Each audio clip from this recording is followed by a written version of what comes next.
Bonjour à tous. Alors aujourd'hui, résolution d'un système d'équations par la méthode de substitution.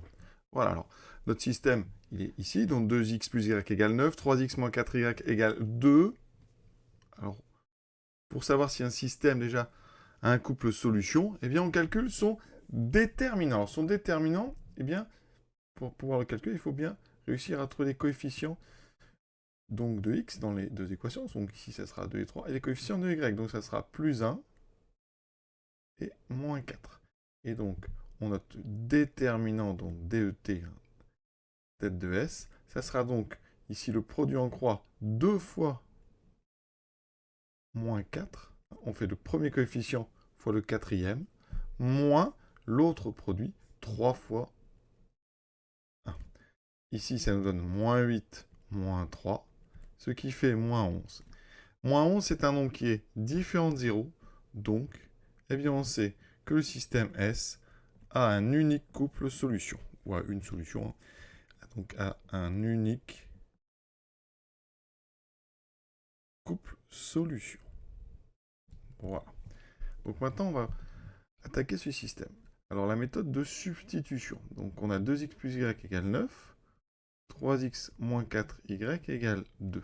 Pour résoudre un système par substitution, il faut réussir à exprimer l'une des inconnues en fonction de l'autre. Donc ici, eh bien avec la première ligne, on va réussir. Donc, d'après la première ligne, on a y qui est égal à 9 moins 2x. D'accord? J'ai enlevé des deux côtés 2x. Donc j'ai ici ce qu'on appelle y en fonction de x. Ça veut dire qu'ici, eh bien, je vais pouvoir remplacer dans la deuxième équation le y eh bien, par son expression en fonction de x, donc par 9 moins 2x. Donc, ça veut dire que 3x moins 4 fois 9 moins 2x est donc égal à 2. Et donc ici, eh bien, on n'a plus qu'à résoudre cette équation. Et ça va nous donner la valeur de x. Ce qui fait 3x moins 4 fois 9, 36, moins 4 fois moins 2, ça fait plus 8x égale à 2. 3x plus 8x, 11x. Le moins 36, c'est bien. Je vais ajouter 36 des deux côtés. Donc ça me fera de l'autre côté 2 plus 36. Donc ça me fera 38. On vient de trouver x égale 38 sur 11. Et bien maintenant, il faut juste trouver y. Mais ça tombe bien, parce que ici, dans l'expression y, enfin dans l'équation y égale 9 moins 2x, eh bien, on va pouvoir maintenant, à la place de x, mettre le 38 sur 11. Et ça s'appelle aussi la substitution. En fait, quand vous remplacez ici 9, enfin y par 9 moins 2x, vous faites un remplacement, c'est ce qu'on appelle donc une substitution. Et ici, c'est pareil, vous avez trouvé la valeur de x, on sait qu'il y a une unique solution, c'est forcément donc ici une solution avec x égale 38 sur 11, et maintenant, donc, le y, eh bien ça va être 9 moins 2 fois 38 sur 11. Il y a un petit calcul de fraction à faire.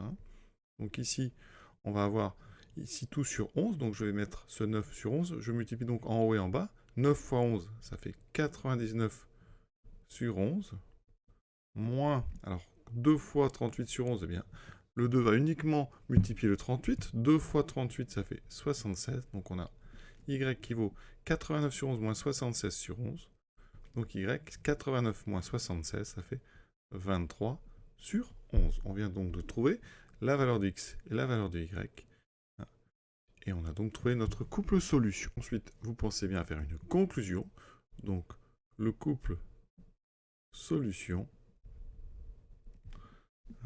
c'est, et donc vous mettez des parenthèses, vous mettez d'abord la valeur de x et ensuite la valeur de y.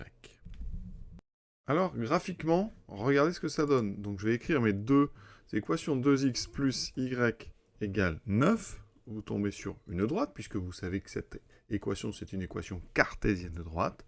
Ensuite, je rentre la deuxième, 3x moins 4y égale 2.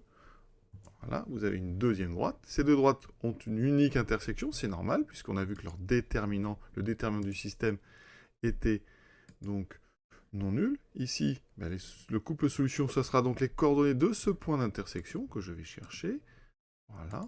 Donc, on m'annonce 3,45 et 2,09. Donc, je vais vérifier. Combien vaut 38 sur 11? Ça vaut effectivement 3,45 à peu près. Et 23 sur 11, ça vaut à peu près 2,09. Donc, on peut imaginer qu'on a résolu notre système, même si ce n'est pas une preuve absolue, puisqu'ici, on a des valeurs approchées. Vous voyez, graphiquement, un système, donc, eh bien, ça se traduit par tracer deux droites et voir l'intersection de ces deux droites et trouver les coordonnées de cette intersection. Je dirais une chose. J'ai résolu ce système par une méthode qui s'appelle l'implication. Vous voyez, j'ai mis des donc. Je peux faire cette méthode parce que j'ai calculé le déterminant et je sais qu'il y a un unique couple solution. Et donc, avec mes implications, je trouve une seule valeur possible de x, une seule valeur possible de y. Ce sont donc les valeurs que je cherchais, puisque je sais qu'il n'y a qu'une seule couple solution et qu'il n'y a qu'une seule possibilité, c'est 38 sur 11 et 23 sur 11. Voilà, ça c'est pour ceux qui s'intéressent à la façon dont on rédige. On peut rédiger des systèmes par équivalence, en gardant les deux lignes à chaque fois, mais quand on a calculé le déterminant, ça n'est pas forcément utile. On peut, vous voyez, se contenter de raisonner avec des donc. Voilà, à très bientôt.